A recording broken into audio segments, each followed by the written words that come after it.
today's hearing, of course, is about the CFPB.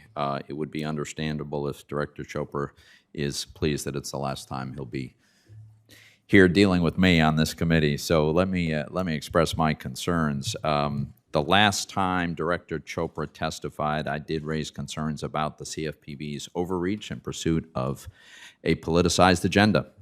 And unfortunately, this behavior is nothing new for the CFPB. And under Director Chopra, my concern is it is more out of control than it's ever been. So I am disappointed, but not terribly surprised to note yet again that the CFPB has continued this pattern of overreach. In our constitutional system of checks and balances, only Congress has the power to appropriate money. James Madison called this, and I quote, "the most complete and effectual weapon with which any constitution can arm the immediate representatives of the people," end quote. But the Dodd-Frank Act exempted the CFPB from appropriations. It empowers the CFPB to simply take funds from the Fed, which is itself also not subject to appropriation, thereby doubly insulating the CFPB from any congressional control. I acknowledge there are other financial regulators not on appropriations, and we can disagree about whether or not they also should be, but it's indisputable that Congress has precisely zero leverage over the CFPB. It's very hard for me to imagine that our founders intended an agency to have the power of the legislative branch and precisely zero accountability to the legislative branch.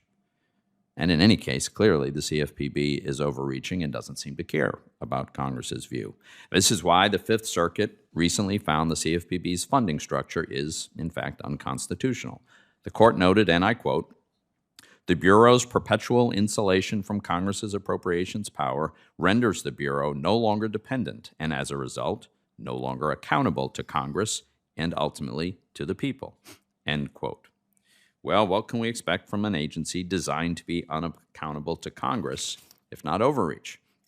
For example, under Director Chopra, the CFPB unilaterally decided that the Dodd-Frank's grant of authority to prevent unfair, deceptive, and abusive acts or practices, known as UDAP, now includes the controversial disparate impact liability. It announced this change by fiat, without rulemaking. It ignored not only the text of Dodd-Frank, but also the fact that Congress never contemplated that UDAP would encompass disparate impact. Congress took the UDAP language from the FTC Act. For nearly a century, the FTC never interpreted that language to include discrimination or disparate impact. Finally, the CFPB willfully ignored the fact that Congress overturned the CFPB's disparate impact guidance for auto lending in 2018. So it's extremely implausible to think that an agency that was dependent on Congress for appropriation would engage in activity so clearly contrary to Congress's intent. In addition, the CFPB has publicly targeted businesses for taking lawful actions, like its smear campaign against bank fees for overdraft services. By the way, this campaign will do nothing for consumers. It'll just cause banks to shift fees to less transparent means of recouping the costs of providing overdraft services. Now this week, the CFPB has doubled down on its use of name and shame tactics with a new proposed rule. It would create a public database of enforcement orders, judgments, and settlements against non-bank financial institutions obtained by federal and state regulators and attorneys general, including under state consumer laws that are not applicable nationwide. Now, maintaining such a list may well make sense, but making it public is different and would create the false impression that the orders of the most activist states are the nationwide standard. What's more, the proposal would require a senior official of certain non-banks to attest to the CFPB that they're complying with these orders.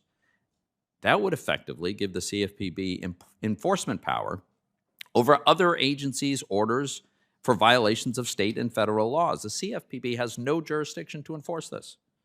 And there's no limiting principle to stop the CFPB from extending this rule from non-banks to all financial institutions.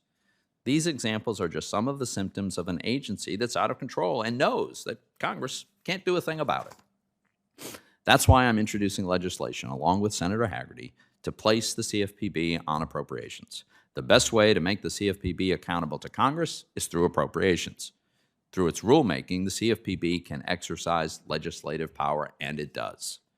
What's ambiguous about the first line in the first paragraph of the first article of the Constitution? It says, and I quote, "All legislative powers herein granted shall be vested in a Congress of the United States," end quote. At the very least, Congress should carry out the responsibility that the Constitution assigns to us and exercise control over agencies like the CFPB that exercise legislative power.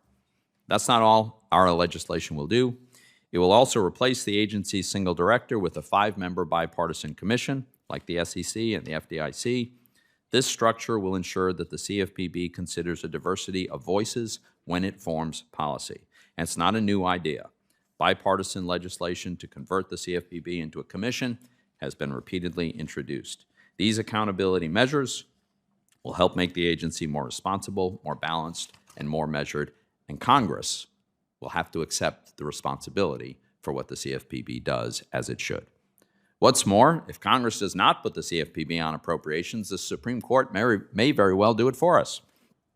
The court is expected to consider, and I think might very well uphold, the Fifth Circuit's decision that the CFPB's funding structure is in fact unconstitutional.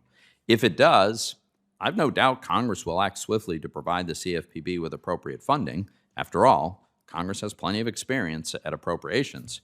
But by acting now through legislation, Congress could ensure the smoothest possible transition. This is in the best interest not only of the CFPB and Congress, but also consumers and our economy. That's why I call on my colleagues, Democrats and Republicans, to join me in supporting this sensible reform. Thank you, Mr. Chairman.